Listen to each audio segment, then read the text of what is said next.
Just going to pause again for two reasons. One, to point out a couple of more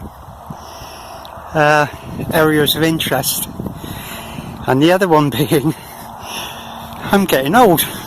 It's hard work climbing up here.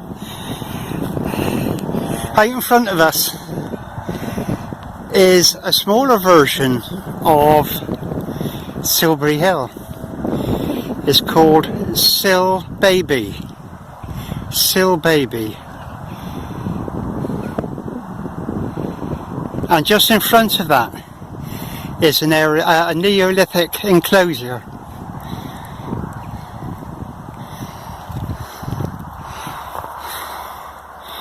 From Silbury Hill, if we look out partway up, partway between Silbury Hill and the Long Barrow, don't know if you can see some grass which is longer than the rest of the field. I believe that marks the spot where they found they thought they'd found a Bronze Age site, and there was a dig carried out there. But they went down a bit deeper, and they discovered there was Neolithic. There'd been a Neolithic site there prior to the Bronze Age discovery, and it's wondered whether it was used, whether it was like a temporary dwelling for people coming here, helping with the construction of the Long Barrow.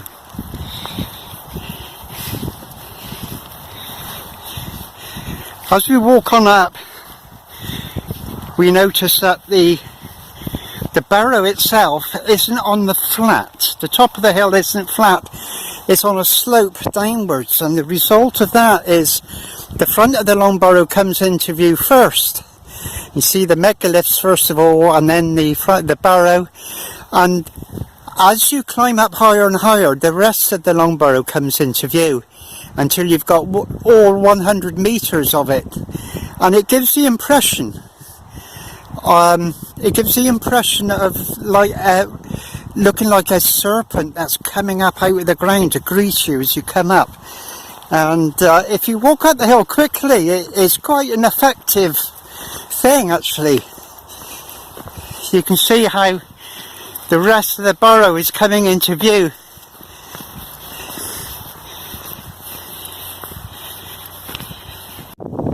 So here we are in front of the Long Barrow, standing in front of the megaliths, and it's worth noting that the centre stones there were only put up at the end of its use, and they were put up to seal the Long Barrow. And the barrow came to the end really when it was replaced, if you like, by Avebury, Silbury Hill, Stonehenge. Those types of monument were going up when West Kennet Long Barrow came to the end of its use, and so it predates all those other sites by about 1500 years.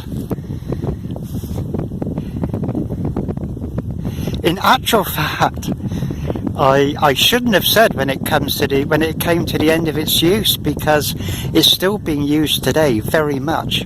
There's still ceremonies carried out here. Earth healing takes place here within the chambers. It's still functional today. It still has a lot to offer us today, and many people make use of what it does offer.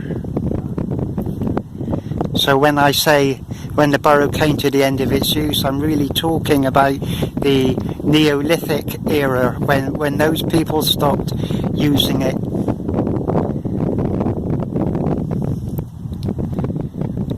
There were burials there. I think it was 46 skeletons were discovered when it was excavated. But when you imagine 46 in over 1,000 years, isn't that many really? Its primal use certainly wasn't as a burial site. It very much served the community, I'm sure, for celebration, for worship. The shaman would go off into the the chambers to contact the ancestors, or the clan would stay outside here maybe. I can imagine a big fire burning out here and everyone partying, if you like, waiting for the shaman's return. A place where they would give thanks for all the earth had given them. So we're standing up on top of the barrow now, and let's have a quick look around the landscape. Out in front of us there we have Silbury Hill, unmistakable. Pan round a little and we have Wadden Hill, the other side which lies the stone circle of Avebury. We have Silbaby and the enclosure. And if we just come back to these trees here, just out in front, that you'll see two clumps of trees, one slightly left of centre, one right, and they actually mark Bronze Age burrows. But the first set to the left marks the summer solstice sunrise. The batch of trees to the right mark the northernmost, the moon rises. And then if we pan on round, approximately east, we can just make out the top of Overton Hill. And to the right hand side lays the sanctuary and the ridgeway which crosses the busy A4 and carries on across the down there. Pan round a little more and you can probably just make out West Overton church spire glistening in the sun. Pan on round,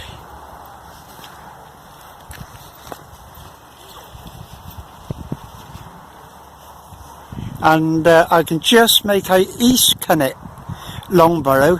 Now East Kennet Long Barrow is actually the longest burrow in England at 104 metres. West Kennet Long Barrow is the second longest at 100 metres.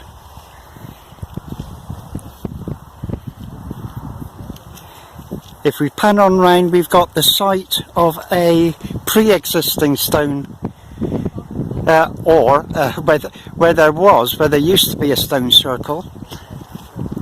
And then pan on round and we've got the highest peaks in Wiltshire of Milk Hill. And then looking along the axis of the barrow, which is set approximately just off of east-west, like most churches today.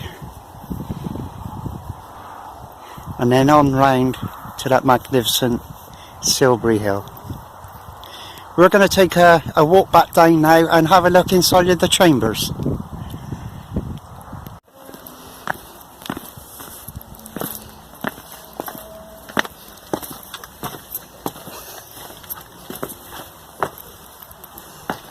So here we are in the forecourt area, and if we look up, we see the dragon laying across the entrance to the chambers, sort of guarding the place. Marvellous. And as we walk forward, we can see there's more symbolism. Looks like a serpent laying across there. And if we look to our left, we see the skull stone. We can make out the two eyes, the nose which is missing, as it is on a skull, of course.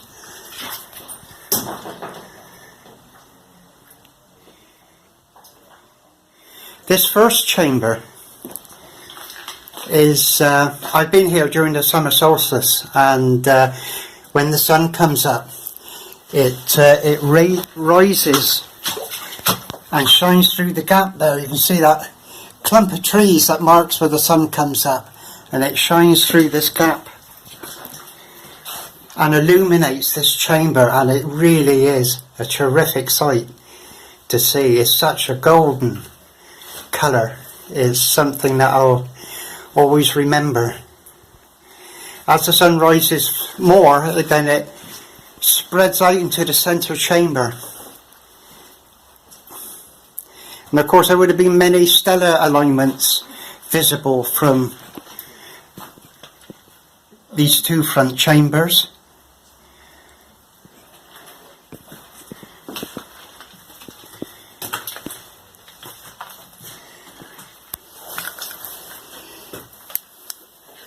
In the second chamber, they found more symbolism. When the barrow was excavated, they found 3 female skulls, and they represented the 3 aspects of womanhood: the mother, the maiden, and the crone, which is, of course, the triple goddess. And that just adds to this site is very feminine. It's only the feminine energy that comes up to this site.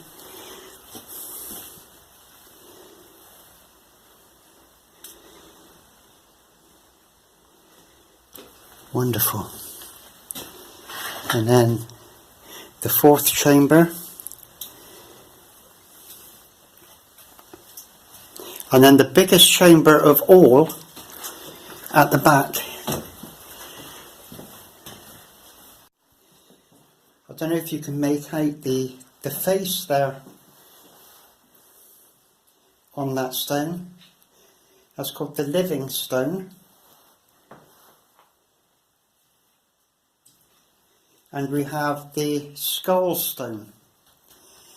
And what is believed happened during the spring equinox is the sun would come up and shine up the centre of passageway and illuminate the skull stone first, and by the end of the equinox week would illuminate the living stone, because we were going from winter to summer, going from dead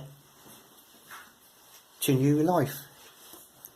And at the autumn equinox, the sun would have shone in and shone on the living stone first, and at the end of the autumn equinox week it would have illuminated the skull stone, because we were going from the living to the dead time of year. Brilliant symbolism.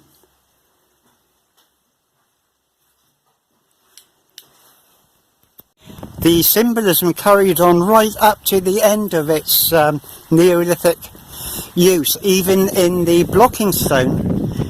I don't know if you can see, there's a gash down the front of the stone there, and it's been proven that it was actually hacked out using bone axes, Neolithic axes. And the feminine energy of the Mary flows through here 24/7, and so it's believed to represent the feminine vulva.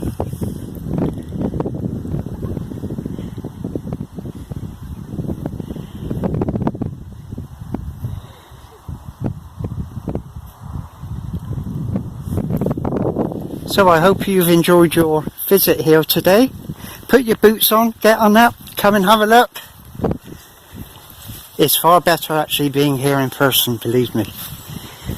And again, the energy of the site is quite amazing.